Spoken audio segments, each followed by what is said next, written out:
ఉచిత ఇసుక పేరుతో టీడీపీ భారీ మోసం చేస్తుంది. ఎన్నికలకు ముందు ఉచితంగా ఇసుక ఇస్తామన్న టీడీపీ ఎన్నికల తర్వాత ఉచిత ఇసుక పేరుతో ప్రజల నుంచి డబ్బులు వసూలు చేస్తుంది.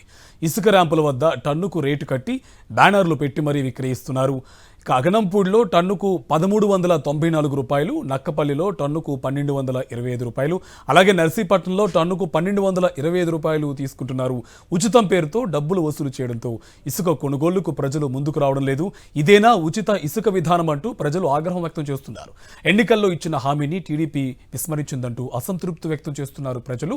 కూటమి అధికారంలోకి వచ్చిన తర్వాత ఇసుక ర్యాంపులన్నీ టీడీపీ నేతల ఆధీనంలోకి వెళ్లిపోయాయి. దీంతో ర్యాంపుల నుంచి వేల టన్నుల ఇసుక మాయమైందనే ఆరోపణలు కూడా ఉన్నాయి. దీనికి సంబంధించి మరింత సమాచారం విశాఖపట్నం నుంచి మా కరెస్పాండెంట్ నాయుడు మనకి లైవ్లో అప్డేట్స్ అందిస్తారు. నాయుడు, ఉచిత ఇసుక పేరు చెప్పి రేట్లు కూడా పెట్టి బ్యానర్లు పెట్టి మరీ తెలుగు తమ్ముళ్ళు అమ్ముకుంటున్నట్టు తెలుస్తుంది. డీటెయిల్స్ ఏంటి?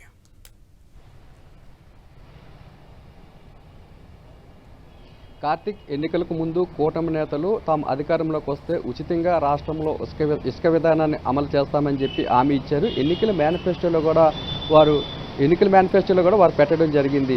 ఉచిత ఇసుక విధానాన్ని అమలు చేయాలంటూ కూడా గతంలో ఎన్నో నిరసన కార్యక్రమాలు చేపట్టారు. అనుకున్నట్లుగానే కూటమి అధికారంలోకి వచ్చింది. అయితే ప్రజలంతా కూడా కూటమి అధికారంలోకి వచ్చింది కాబట్టి రాష్ట్రంలో ఉచిత ఇసుక విధానం అమలవుతుందని భావించారు. కానీ ఉచిత ఇసుక విధానం అమలవుతుందని భావించిన ప్రజలకు మాత్రం తీవ్ర నిరాశ ఎదురైంది. ఒక్కొక్క డిపో దగ్గర ఒక్కొక్క రేటు కట్టి ఇసుకను అమ్ముతున్నారు టన్నుల కొద్దీ. అయితే ఈ ఇసుక అంతా కూడా వైఎస్ఆర్సీపీ ప్రభుత్వ హయాంలోనూ వర్షాలు వస్తున్నాయని ముందు జాగ్రత్తతోనూ కూడా డంపింగ్ యార్డుల దగ్గరికి, స్టాక్ పాయింట్ల దగ్గరికి కూడా పెద్ద మొత్తంలోని ఇసుకను చేర్చింది. అయితే తెలుగుదేశం పార్టీ అధికారంలోకి వచ్చిన తర్వాత ఉచిత ఇసుక విధానం అమలవుతుందని భావించిన వారికి మాత్రం తీవ్ర నిరాశ ఎదురైంది.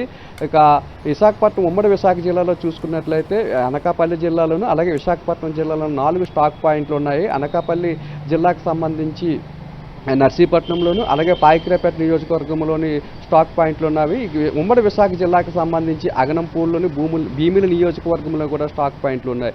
ఇక అగనంపూడి స్టాక్ పాయింట్ దగ్గర అయితే 1394 రూపాయలకి టన్ను ఇసుకను అమ్మకానికి పెట్టారు. అలాగే అనకాపల్లి జిల్లాలో అయితే నర్సీపట్నంలో 1225 రూపాయలు, అలాగే పాయకరాపేట నియోజకవర్గంలోని టన్ను ఇసుక 1225 రూపాయలకు పెట్టారు. అయితే ఉచిత ఇసుక విధానం అని చెప్పి తెలుగుదేశం పార్టీ నాయకులు డబ్బులకు అమ్ముకోవడం వెంటనే కూడా ప్రజలంతా కూడా ప్రశ్నిస్తున్నారు. నిన్న ఉచిత ఇసుక విధానం అని చెప్పి డబ్బులు వసూలు చేయడాన్ని నిరసిస్తూ కూడా ఎవరు కూడా ఇసుకను కొనేందుకు కూడా ముందుకు రాలేదు.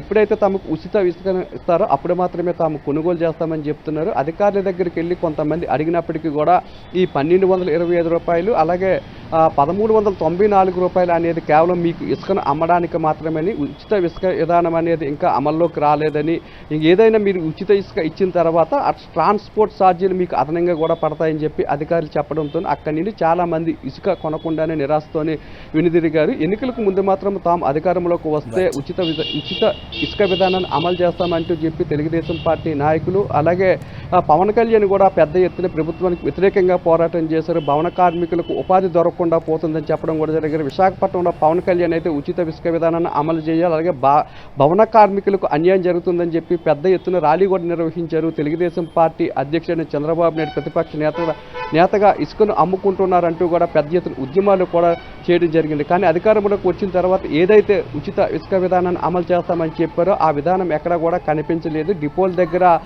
టన్నుకి ఇంత రేటు కట్టి అమ్మడం పట్ల పెద్ద ఎత్తున విమర్శలు అయితే వ్యక్తమైన పరిస్థితి అయితే మనకి ఉమ్మడి విశాఖ జిల్లాలో కనిపిస్తుంది. Karthik, thank you Naidu.